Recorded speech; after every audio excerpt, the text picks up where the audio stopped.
할렐루야. 시편 127편 1절과 2절 말씀을 가지고 천국 같은 우리 가정이라는 제목으로 함께 말씀을 나누겠습니다. 오늘은 특별히 가족 출석 주일로 지키고 있습니다. 오늘 저녁에도 여러분 가족들 많이 나오셔서 함께 은혜의 시간 되시기를 부탁을 드립니다. 가정을 만드신 분은 하나님이십니다. 그래서 하나님은 가정을 사랑하십니다. 가정이 행복하기를 원하시고 천국과 같기를 원하시는 것이 우리 하나님의 마음이고 그렇습니다. 그러니까 하나님은 가정을 그래서 친히 지켜주시고 보호해 주시는 것입니다. 특별히 하나님을 경외하는 집에 복을 주신다고 말씀하셨는데 시편 115편 12절 13절을 보니까 여호와께서 우리를 생각하사 복을 주시되 이스라엘 집에도 복을 주시고 아론의 집에도 복을 주시며 높은 사람이나 낮은 사람을 막론하고 여호와를 경외하는 자들에게 복을 주시리라 그랬어요.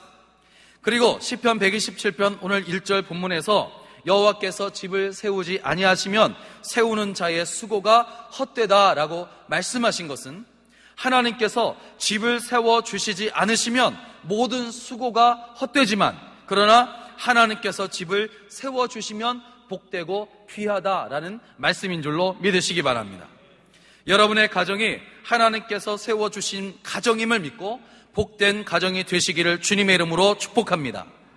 그런데 오늘날 안타까운 것은 하나님께서 뜻하신 대로 귀하고 순결하게 행복을 만들어 가야 할 가정이 귀하게 여겨지지 않는 모습을 보는 거예요. 요즘 주일날 TV 프로그램을 이렇게 보니까 우리 결혼했어요 라는 그런 프로그램이 있어요.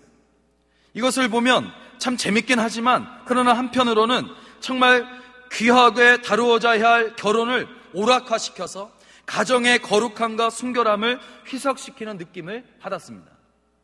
재미를 위해서 그렇게 한다고 하지만 결혼하여 한 가정을 이루는 것을 너무 가볍게 만드는 것 같아서 마음 한구석이 씁쓸할 때가 너무나 많았습니다. 유치원생 어린아이들이 그리는 그림에서도 가정의 모습을 볼 수가 있다고 합니다. 어떤 아이의 그림은 엄마와 함께 손을 잡고 막 웃고 있는데 아빠는 따로 떨어져서 멀찌감치 그려놓는 거예요. 그 그림은 아침 일찍 나가서 저녁 늦게 들어오는 아빠, 얼굴을 잘 보지 못하는 그 아빠를 그린 것이란 말이에요. 어떤 아이의 그림은 엄마 아빠를 작게 그려놓고 자신은 크게 그려놓습니다. 그것은 맞벌이를 하는 엄마 아빠를 보면서 자신은 혼자라는 것을 그려놓은 것이에요. 여러분의 자녀가 또 혹은 여러분의 손자와 손녀가 어떻게 가정에 대해서 그림을 그려놓을지 참으로 궁금합니다. 여러분, 위태하고 깨어지는 가정의 모습이 우리와 상관없는 가정의 이야기로 들려지지는 않습니까? 자녀가 엄마 아빠가 싸우는 모습을 보고 자라나면 그 자녀는 어떻게 자라나겠습니까? 자녀가 술에 잔뜩 취해 있는 아버지를 보고 자라난다면 그 아이가 어떻게 자라나겠습니까? 자녀가 거짓을 말하고 정직하지 못한 부모를 보고 자라난다면 그 자녀가 어떻게 되겠냐 이 말씀. 부모가 하나님의 말씀에 굳게 서지 못하고 신앙이 흔들리며 그런 모습으로 살아가는 그런 모습을 보고 자라난 아이가 어떻게 자라날 수 있겠냐 이 말. 오늘날 가정이 향기를 내기보다는 냄새를 풍기는 이유는 말썽 피우는 자녀들 때문이 아니라 신앙 없이 세상에서 방황하며 살아가는 그 자녀들 때문이 아니라 자녀를 그렇게 만든 부모의 잘못이라는 것을 부모들이 알아야 됩니다. 하나님의 말씀과 기도와 신앙으로 키우지 못한 부모의 잘못이라는 것을 부모가 알아야 된다는 것이에요. 천국과 같은 가정을 이루기 위해서 지금 우리에게는 하나님이 원하시는 가정의 모델이 필요한데 바로 여러분의 가정이 하나님을 경외함으로 하나님께서 기뻐하시는 가정의 모델이 되시기를 주님의 이름으로 축원합니다. 그런데 가정이 잘 되어야 된다는 것은 전혀 새로운 일이 아닙니다. 태초부터 하나님은 가정을 아름답게 만드셨습니다. 가정이 얼마나 귀하고 아름답게 보셨으면 천국을 소개하실 때에 하나님께서 아버지와 아들의 비유를 통해서 말씀하시고 주님과 연합하는 것을 결혼에 비유하여서 말씀하셨겠냐 이 말이에요.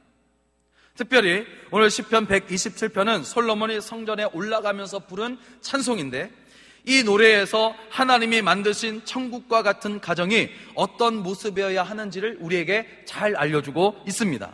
그러면 어떻게 해야 우리 가정이 천국 같은 가정이 될 수 있겠느냐라는 거예요. 첫째로 따라서 합니다. 믿음으로 가정을 세워야 한다. 할렐루야. 우리 가정이 천국 같은 가정이 되려면 믿음으로 가정을 세워야 된다는 말씀이에요. 천국 같은 가정을 만들기 위해서 필요한 것이 너무나 많지만 그 중에서 믿음은 가정에서 꼭 필요한 것이란 말이에요. 부모와 자녀가 서로 믿지 못하면 가정은 병들게 되어 있습니다. 남편이 아내를 불신하고 아내가 남편을 불신하게 되면 그 가정은 금이 가서 언제 어떻게 어떤 모습으로 부서질지 모른단 말씀입니다. 그렇지만 반대로 부모와 자녀가 남편과 아내가 정말 서로 믿어주고 서로에게 믿음을 줄 때 그 가정은 크게 하면 합시다. 건강해지고 화목한 가정이 되며 천국 같은 가정이 될 줄로 믿으시기 바랍니다. 믿음이 그렇단 말이에요. 믿음이. 가정을 만드시고 세우신 분은 누구시냐면 바로 하나님이시에요. 하나님은 가정을 아름답게 창조하셨고 하나님은 가정을 사랑하십니다. 그러므로 가정을 창조하신 하나님을 믿는 믿음으로 가정을 세워간다면 무엇으로도 흔들 수 없는 튼튼한 가정이 되고 사랑이 넘치는 가정이 될 줄로 믿습니다. 그렇지만 가정을 만드신 분을 생각하지 않고 가정을 아름답게 만드신 우리 하나님을 생각하지 아니하고 살아간다면 그 집은 모래 위에 지은 집처럼 힘없이 허물어질 것이고 모든 수고가 헛되이 될 것이란 말씀이에요. 그래서 오늘 본문 1절에서 여호와께서 집을 세우지 아니하시면 세우는 자의 수고가 헛되다라고 말씀하신 것입니다. 여러분의 가정이 하나님께서 기초를 놓으시고 세우시고 다스리시는 가정이 되시기를 주의 이름으로 축원합니다. 축원합니다. 하나님께서 에덴 동산이라는 집을 아름다운 집을 만드시고 남자와 여자를 그곳에서 살게 하셨단 말이에요. 그때 하나님은 그들을 보시고 심히 좋으셨습니다. 창세기 1장 31절을 보니까 하나님이 지으신 그 모든 것을 보시기에 심히 좋았더라 하시면서 감탄하셨어요. 그리고 하나님은 그들이 심히 좋게 만드신 그곳에서 행복하게 아름답게 멋지게 즐겁게 살기를 원하셨어요. 그런데 행복하기를 원하신 것만이 아니라 우리 하나님은 행복하게 살 수 있도록 하나님은 그들에게 행복의 비결을 가르치시고 행하게 하셨어요. 창세기 2장을 보니까 하나님은 그들이 에덴 동산에 있을 때에 아무 일도 하지 아니하고 그냥 에덴 동산에 열려있는 열매를 따먹으며 살라고만 하신 것이 아닙니다. 하나님은 그들이 그곳에서 땅을 경작하여 땅에서 나는 농작물을 먹게 하셨단 말이에요. 우리는 그동안 에덴 동산에서 아무 일도 하지 않고 열려있는 열매만 따먹으면서 아담과 하와가 살았다고 생각하지만 그것이 아니란 말이에요. 하나님은 그곳에서 그들이 땅을 경작해서 씨를 뿌리고 나는 곡식을 먹고 살게 하셨고 그것을 지키게 하셨어요. 창세기 2장 15절을 보면 여호와 하나님이 그 사람을 이끌어 에덴 동산에 두어 그것을 경작하며 지키게 하셨다 이렇게 말씀하셔요. 여러분, 에덴 동산에서 죄를 짓기 전에 아담과 하와는 무엇을 하고 살았냐면 함께 땅을 경작하며 살았어요. 그리고 지키며 살았습니다. 그것을 경작하며 지키며 살았어요. 그것은 바로 곧 그들이 서로를 믿고 의지하며 살았다는 것을 의미합니다. 서로를 믿고 의지했다는 것은 곧 행복한 가정이었다는 것을 말해주고 있어요. 그런데 서로 믿어주고 의지하며 잘 살고 있었던 가정에 금이 가는 사건이 벌어지고 말았습니다. 하나님께서 그만 선악과를 따먹고는 사람에게 서로에게 책임을 떠넘긴 것이에요. 하나님의 말씀을 잊어버린 것입니다. 하나님을 잊어버리니까 하나님의 말씀을 잊어버렸다는 거예요. 말씀을 잊어버렸다는 것은 가정을 만드신 하나님을 더 이상 신뢰하지 않게 되었다는 것을 말하는 거예요. 그렇게 되니까 아담이 내 뼈 중에 뼈요 살 중에 살이라고 사랑 고백을 한 사랑하는 그 아내 하와를 향해서 따라서 합니다. 그 여자 뼈 중에 뼈요 살 중에 살이라고 사랑 고백을 한 그 사랑하는 아내를 향해서 그 여자라고 말하는 그 여자. 창세기 3장 12절을 보니까 아담이 이르되 하나님이 주셔서 나와 함께 있게 하신 여자 그가 그 나무 열매를 내게 주므로 내가 먹었나이다. 이렇게 하나님의 말씀을 믿지 않고 의심한 것이 아담과 하와의 사이를 금이 가게 했으며 금이 가니까 남편 보고 따라서 합니다. 그 남자. 남편 보고 그 남자.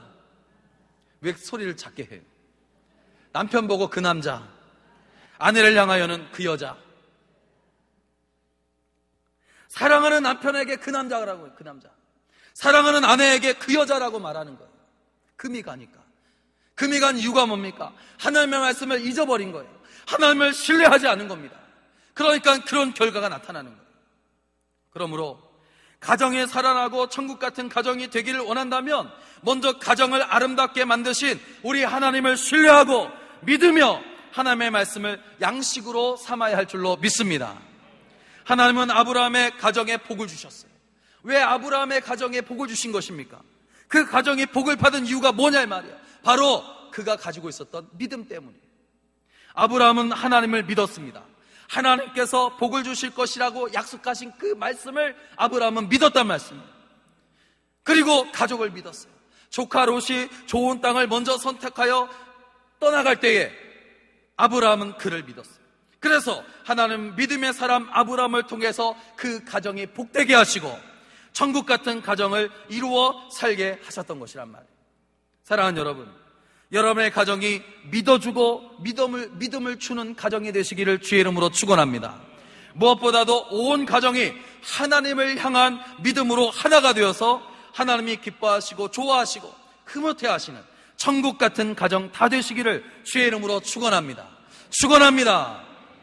두 번째로 천국 같은 가정이 되기 위해서는 따스합니다. 하나님께서 지켜주셔야 된다. 할렐루야. 여러분, 우리 가정이 하나님께서 만드신 천국 같은 가정이 되려면 다른 어떤 것이 나를 지켜달라고 말하는 것이 아니라 오직 하나님께서 우리 가정을 지켜주셔야만 됩니다 고백하는 그런 가정이 천국 같은 가정이 될 줄로 믿습니다. 지금 우리 가정을 지켜주는 것이 뭐냐 이 말이에요. 솔직히 말해서 우리 가정을 지켜주는 것은 물질이고 일터입니다. 일이란 말이에요. 물질이 가정의 중요한 주제가 되고 일에 관한 것이 대화의 중심 내용이 될 때가 너무나 많아요. 물질과 일이 가정의 중심 주제가 되다 보니까 따뜻해야 할 가정이 차가워지고 평안해야 할 가정이 물질과 일 때문에 불안해지는 거 아니겠습니까? 하나님께서 처음 에덴 동산에 만드신 가정은 하나님께서 함께 하시는 가정이었어요. 땅을 경작하여 얻은 것으로 양식을 삼으며 열매를 따서 먹었지만 그것 때문에 그들이 기뻐한 것도 아니고 그것 때문에 그들이 즐거웠던 것도 아니란 말이에요. 그들을 만드시고 심히 좋아하신 하나님께서 그들과 함께 하셨기 때문에 에덴 동산이 천국과 같은 가정이 된 줄로 믿으시기 바랍니다. 그러므로 아무리 많은 물질이 창고에 가득 쌓여 있을지라도 하나님께서 지켜주시지 아니하시면 불안하고 모든 수고가 헛된 것이 되는 줄로 믿으시기 바랍니다. 그래서 오늘 1절에서 여호와께서 성을 지켜주시지 아니하시면 파수꾼의 경성함이, 파수꾼의 수고가 헛되다, 파수꾼의 깨어있는 것이 헛되다 그랬어요. 예수님이 누가복음 12장에서 말씀하신 부자에 관한 비유는 하나님께서 그 가정을 지켜주시지 아니하시면 모든 것이 헛되다는 것을 우리에게 잘 알려주고 있습니다. 어느 부자가 밭에 소출이 많아 있었던 창고를 다 허물고 더 크게 창고를 만들어서 거둔 소출을 가득 채워놓은 것이에요. 그러면서 자신에게 말하기를 영혼아 여러 해 쓸 물건을 많이 쌓아두었으니 평안히 쉬고 먹고 마시고 즐거워하자. 그렇지만 누가복음 12장 20절을 보니까 하나님께서 그에게 어리석은 자여 오늘 밤에 내 영혼을 도로 자저리니 그러면 내 준비한 것이 누구의 것이 되겠느냐. 부자는 창고에 높이 쌓아놓은 것으로 영혼이 안전하다고 생각했어요. 그것이 자신을 지켜줄 것이라고 생각한 것입니다. 그렇지만 그렇게 생각하고 믿는 것은 어리석은 것이라고 말씀하시는 거예요. 우리를 지키시고 우리 가정을 온전히 지키시는 분은 크게 아멘합시다. 하나님밖에 없는 줄로 믿으시기 바랍니다. 하나님만이 우리 가정을 지켜주십니다. 하나님만이 우리 가정을 보호해 주십니다.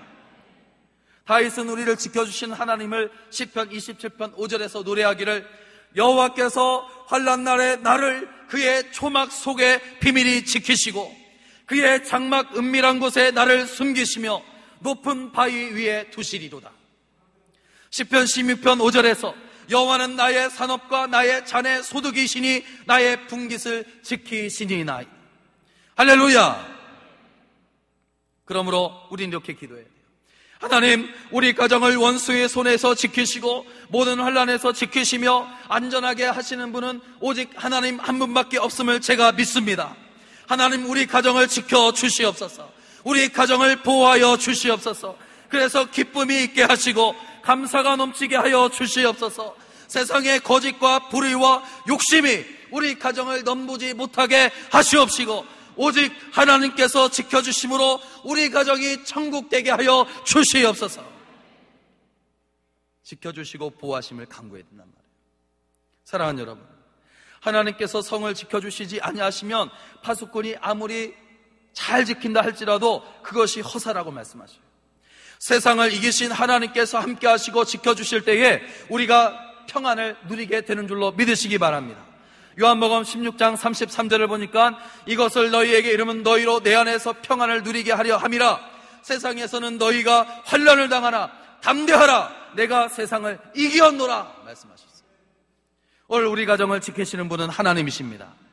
우리 가정을 지키시는 분은 세상을 이기신 하나님이십니다. 세상을 이기신 하나님만이 우리 가정을 능히 지키시고 보호하시는 분이심을 믿어서 천국 같은 가정을 이루어 살아가시기를 주의 이름으로 축원합니다. 축원합니다. 마지막으로 따라삽니다. 사랑의 떡을 나누어야 된다. 할렐루야. 천국 같은 가정을 이루려면 사랑의 떡을 나눠야 된단 말이에요. 우리 가정에서 사랑의 떡을 나눠야 됩니다. 2절을 보니까 너희가 일찍이 일어나고 늦게 누우며 수고의 떡을 먹음이 헛되도다. 그러므로 여호와께서 그의 사랑하시는 자에게 잠을 주시는도다 그랬어요. 하나님께서 우리 가정을 사랑해 주시지 않으시면 우리가 일찍 일어나 온종일 수고하여 일할지라도 헛된 일이 되고 만다는 것이란 말이에요. 헛되다는 것은 소망이 없다는 것입니다. 헛되다는 것은 일에 기쁨이 없다는 것을 말하는 거예요.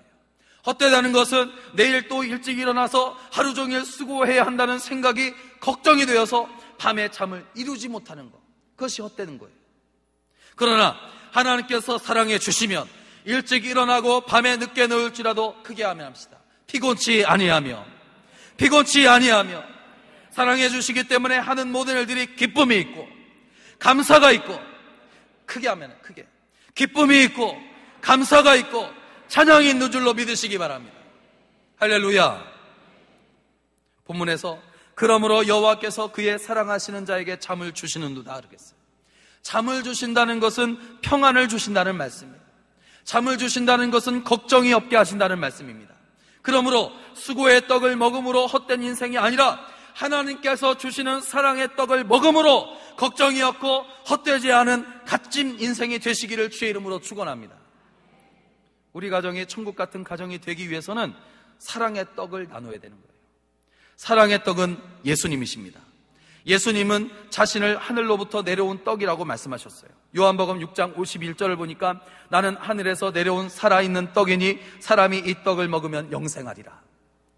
그리고 예수께서 우리에게 나눠주시는 사랑의 떡은 하나님의 말씀이라고 했습니다. 마태복음 4장 4절을 보면 예수께서 40일 동안 광야에서 금식기도 하시고 난 후에 너무나 배가 고프니까 이 사탄 마귀가 예수님께 돌을 와가지고 돌로 떡을 만들어 먹으라 그랬어요. 시험했어요. 그렇지만 예수님은 사람이 떡으로만 살 것이 아니요 하나님의 입으로부터 나오는 모든 말씀으로 살 것이라 그랬어요. 하나님의 말씀이 곧 우리를 살게 하는 떡이라는 말씀이에요. 여러분, 우리 가정이 천국 같은 가정이 되려면 예수님이 함께 하시는 사랑의 가정이 되어서 사랑의 떡을 나누어야 할 줄로 믿습니다. 우리 가정이 천국 같은 가정이 되려면 하나님의 말씀으로 양식을 삼고 떡으로 삼으시기를 주의 이름으로 축원합니다. 특별히 가족이 함께 모이는 식탁이 예수의 사랑을 나누는 장소가 되시기를 주의 이름으로 축복합니다. 여러분의 가정에 모여서 저녁이든 아침이든 모여서 식탁에 모여서 이제 예수의 사랑을 나누시란 말씀이에요. 예수께서 어린아이를 축복하신 것처럼 식탁에 둘러앉아서 아버지와 어머니가 자녀들에게 오늘 시험 몇 점 맞았냐? 너 그렇게 하면 되겠느냐? 그렇게 하지 말아라 하면서 야단치는 것이 아니라 너 여태까지 왜 결혼 못하고 그러고 있느냐? 말하는 것이 아니라 수고했다고 힘을 주며 마음껏 축복해 주는 곳이 사랑의 떡을 나누는 식탁인 줄로 믿으시기 바랍니다. 예수께서 연약한 자를 강하게 하시고 가난한 자를 부하게 하시고 슬픔을 만난 사람과 함께 슬퍼하시고 기뻐하는 사람과 함께 기뻐하셨던 것처럼 여러분 가정의 식탁이 온 가족이 함께 모여 기뻐하고 위로하고 격려하고 칭찬하는 복된 식탁이 되시기를 주의 이름으로 축원합니다. 시편 128편 3절 4절 말씀을 보니까 예수의 사랑으로 모인 식탁이 복을 얻는 식탁이라고 노래하고 있어요. 내 집 안방에 있는 내 아내는 결실한 포도나무 같으며 내 식탁에 둘러앉은 자식들은 어린 갓남나무 같으리로다. 여호와를 경외하는 자는 이같이 복을 받으리로다. 할렐루야. 여러분의 가정이 평안이 넘치는 가정이 되시고 둘러앉은 식탁이 사랑의 떡을 나누는 식탁이 되시기를 주의 이름으로 축복합니다. 사랑하는 여러분, 천국 같은 가정은 믿음이 있는 가정이에요. 하나님의 보호를 받는 가정입니다. 하나님께서 지켜주시는 가정입니다. 사랑의 떡을 나누는 가정이 천국 같은 가정이에요. 하나님께서 주시는 평안이 있는 가정이 바로 천국 같은 가정인 줄로 믿으시기 바랍니다. 이러한 가정이 여러분의 가정이 되시기를 주의 이름으로 축원합니다. 어느 신실한 교인 가정의 대화입니다. 어느 자녀가 아버지에게 묻습니다. 아빠, 천국은 어떤 곳입니까? 아빠는 빙그레 웃으며 대답합니다. 얘야, 천국은 마치 우리 집 같단다. 여러분, 이러한 이야기가 있는 가정이 소망이 있는 가정이에요. 이러한 이야기들이 우리 식탁에서 들려진다면 얼마나 그 가정이 소망 있는 가정이겠어요. 여러분의 가정이 하나님께서 아름답고 사랑스럽게 만드신 천국 같은 가정 되시기를 주의 이름으로 간절히 축원합니다. 축원합니다. 기도하겠습니다.